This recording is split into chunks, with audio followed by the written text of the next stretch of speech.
What in God's name is going on?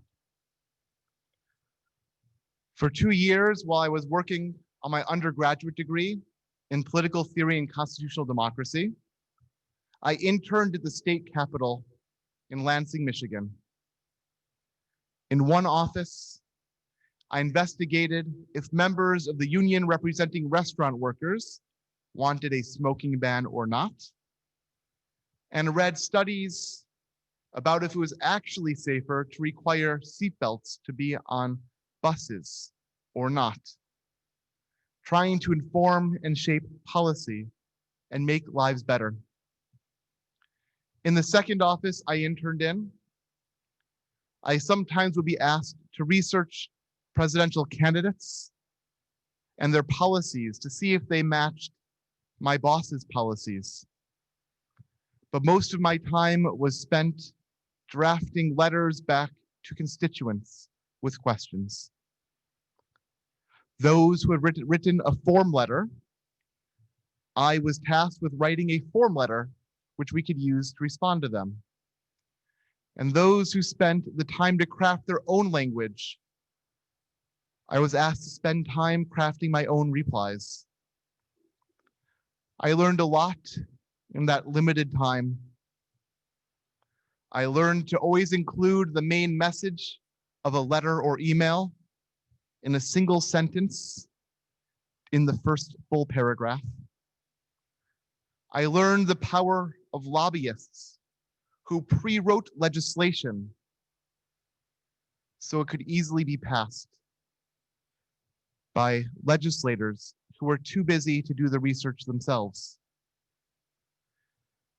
I learned the dollar amount it took to win the average election in the state of Michigan, and how sometimes when the representative called you from the floor and no one else was in the room, know-it-all 19-year-olds helped shape the energy policy of the state of Michigan, with their ideas being brought down to the floor and then battered in a collaborative process, a process called democracy. We idealize it. I idealize it. And I can tell you, it is often shaped by ignorance, guesswork, and gut feeling, preconceived notions, friendships, and fallible individuals just trying to do their best. But that it is an incredibly collaborative process where one cannot get caught in themselves and their sureness of being correct. That the collaborative process is a mess, but it is a beautiful mess. This week's Torah portion is not about democracy. In fact, it is about despotism, cruelty, and slavery. Children secretly killed, and then when the plot of resistance fails, children openly killed. Parents forced to work without hope for themselves or their families. And it is also in this Torah portion that God reveals God's self for a second time to the world. It is the beginning of the path by which, as Josephine Lazarus taught, the petty tribal God, cruel and partisan, becomes the universal and eternal God.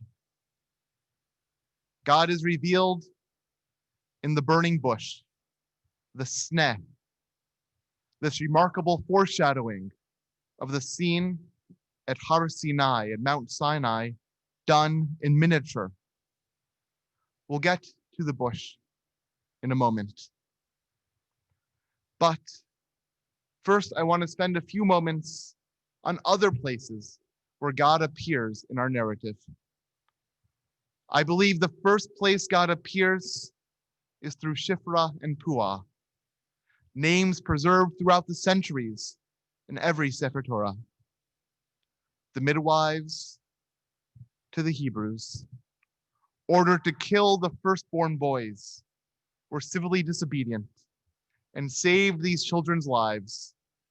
And when Pharaoh then commanded that firstborn male child was to be thrown into the Nile River, that firstborn male children were to be thrown into the Nile River, God appears again, not just in the common midwives, but also among the rich influencers of society. Just as God, a few lines down, hears the cry of the Jewish people and is reminded to come to our aid, Pharaoh's daughter first hears the cry, the wail of a baby, rescues that infant from the Nile, and enlists his mother to be his carer. It is recorded that the Ari, Yitzchak Luria, taught that Pharaoh's daughter went along with her father's policies until she saw the endangered Hebrew child. Until that moment, the Israelites had been an abstraction, and she was prepared to believe the worst about them. Once she encountered an innocent, vulnerable Israelite, however, she had to recognize her common humanity with the baby, giving us this beautiful teaching. Only one who can hear the cry of Moses the baby will be able to properly understand the words of Moses the lawgiver. Only one who can hear the cry of Moses the baby will be able to properly understand the words of Moses the lawgiver. The journey of Moses the lawgiver begins at that bush aflame, where he shows his ability to focus on the world aflame, and God reveals God's self to the insecure, incomplete Moses. The Moses who says, I am not the right person for this responsibility. And God answers, according to Rabbi Alexander Zusia Friedman, it is your questioning, your imposter syndrome, your lack of self-infatuation, and your lack of sureness that makes you the right person.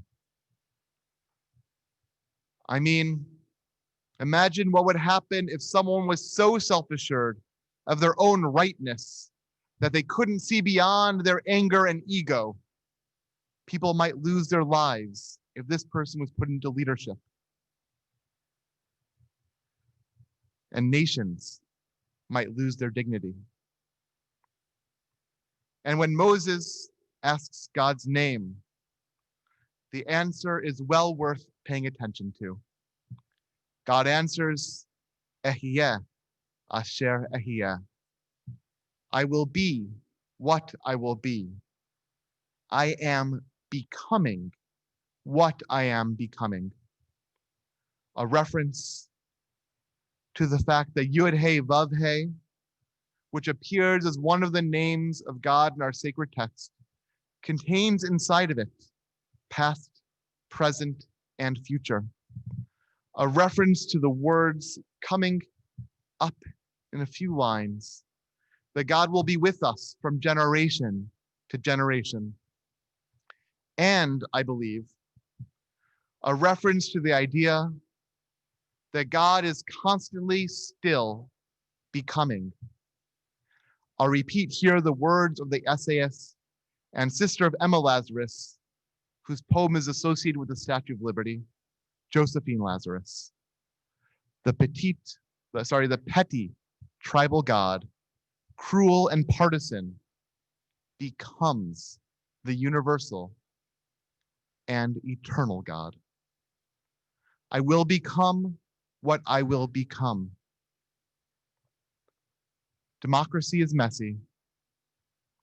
You don't have to look to years of attempts of electoral reform in Canada to see this. You can look to Israel as well in its fourth round of elections in 2 years. Some predict that it will come down to a battle between the Israelis and the Star Wars fan group led by Gideon Sa'ar, A New Hope. A few chapters after our Haftarah in the book of Isaiah, we hear the words, "A voice cries out in the wilderness." In his book on what's happened to politics, our United Nations ambassador, our member Bob Ray, writes, "Leadership is not a voice crying into the wilderness, aloof and apart.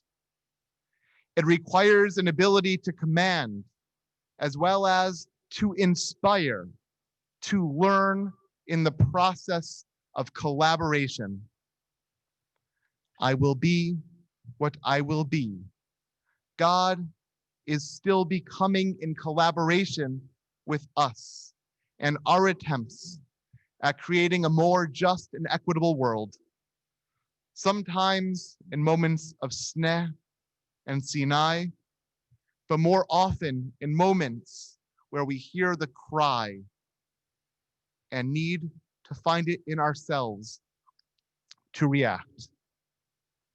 In the words of our Passover Haggadah, brought forward this week by Rabbi Helfman, "For the sake of redemption, ours and the world's, we pray together hallowed words that connect us to Jews everywhere and to all who are in need, the stranger and the lost, the hungry and the unjustly imprisoned, for our redemption is bound up with theirs and with the deliverance of all people."